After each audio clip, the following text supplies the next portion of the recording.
Hey, deep divers. You ready to dive deep into another issue of synthetic work? I am, though this one is a doozy. This one is called The Puppeteer, and it's got some seriously interesting ideas about AI. It really does. So much to unpack here. Where do we even begin? Well, I think the AI lie detectors are as good a place to start as any. Oh, yeah, the Bloomberg article, right? Yeah, the one with the former CIA A officer. former CIA officer, no less. And they claim their AI lie detector is 92% accurate. 92%, that's incredibly high. But how much of that is just hype? Right, like remember when AI plagiarism detectors were going to revolutionize education? Oh man, don't remind me. Those were a disaster. Total disaster. Flagging all sorts of things as plagiarism, turning into a real headache. So how do these AI lie detectors even work? Well, they basically look for patterns in text.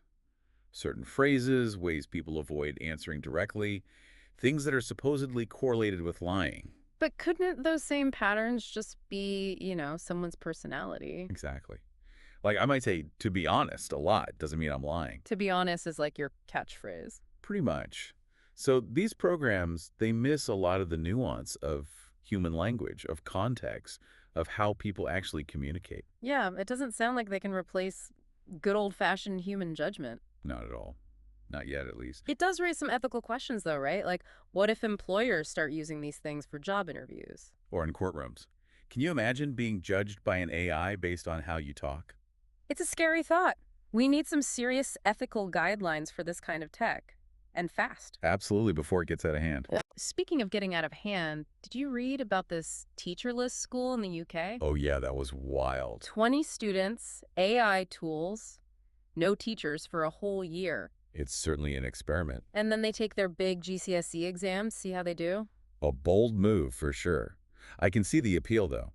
Personalized learning, going at your own pace, all that. And no awkward questions to a human teacher. True, but human teachers offer more than just information, don't they? Yeah, mentorship, guidance, that human connection is important. Exactly. I read that UK teachers are pretty skeptical of the whole thing. Think it's more of a publicity stunt. Probably to get funding, right? Probably. They did link to a Sky News interview in the newsletter. We should check that out. Definitely will. What do you think, deep divers, would you send your kid to a teacherless school? Food for thought, for sure. And this AI train just keeps on rolling. Doesn't it, though? This research paper from the Federal Reserve Bank of St. Louis just blew my mind. What about the generative AI adoption rates? Yeah, it's spreading faster than PCs and the internet. Outpacing everything. That chart in the newsletter, the AI adoption trend chart, it really hits you. It does. Why do you think it's happening so fast? I think it's a few things. It's accessible, it's affordable, and there's so many ways to use it. It's true. Everyone and their dog is using ChatGPT these days. Exactly. And the research even breaks it down by industry. Fascinating stuff. So, deep divers, be honest. Have you tried out any generative AI tools? Let us know. Don't be shy. But before you do that, we've got a lot more to get to. Like this whole idea of becoming puppeteers in an AI-driven world. This whole puppeteer thing, it really got me thinking about this new AI demo from Google. NotebookLM. Yeah, NotebookLM. Have you had a chance to check it out yet? I have. It's pretty impressive. It's more than impressive. It's kind of mind-blowing. What blew my mind was how it can turn like any text into a podcast. I know, right? And not just text to speech, but like a real conversation. Exactly. With different voices, back and forth, commentary. That's wild. Like the newsletter creator actually used it on all of past issues of Synthetic Work. No way. Yeah. There's a whole playlist of AI-generated podcasts now. We've got to share that with the deep divers. Oh, absolutely. You got to hear this stuff. It's crazy realistic. Makes you wonder about the future of, well, us, I guess. Yeah. If AI can do this, what happens to podcasters, Right. writers? Voice actors, musicians, Yeah. the list goes on. It's a little unnerving, to be honest. It is, but there's a positive side too. Oh, yeah, for sure. Think about it. Anyone could turn their book into a podcast instantly, make it accessible to so many more people. That's a good point. It could really democratize content creation. Exactly. It's like any new tool, it can be used for good or, Double-edged sword and all that. Exactly.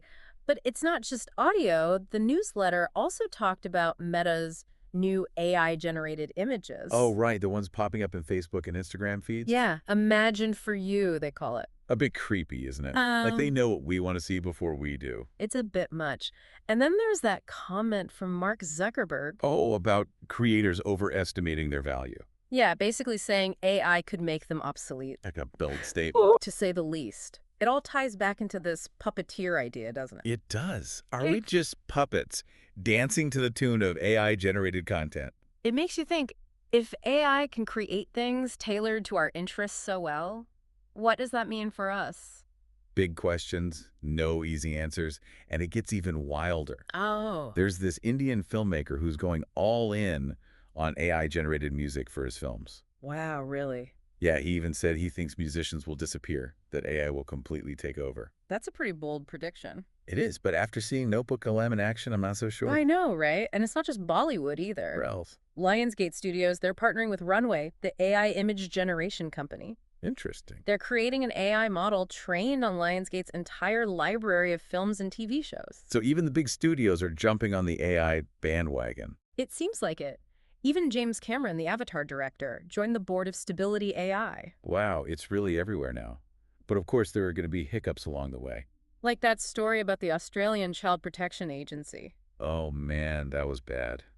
One of their workers put confidential information into ChatGPT. Including a child's name.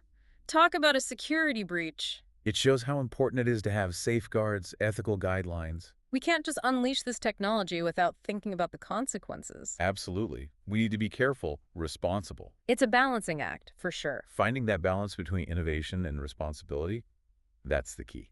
This issue of synthetic work, it's really got the wheels turning. It has. It's just the beginning, too. I know, it's both exciting and a little scary.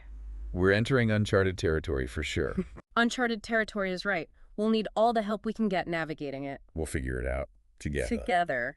That's the spirit. Makes you really wonder where we go from here. It's a lot to process, that's for sure. This whole issue of synthetic work, it's really got me thinking about the future of, well, everything. The future of creativity, the future of work. Yeah. Even just the future of how we think about what's real and what's not. Exactly. Like, what does it even mean to be a creator in the age of AI? Right. If AI can generate music, write stories, even make podcasts, what role is there left for humans? Maybe it's not about humans being replaced, though. Maybe it's about humans and AI working together. Like a collaboration. Exactly. Imagine the possibilities if we could combine human imagination with AI's ability to process information and generate new ideas.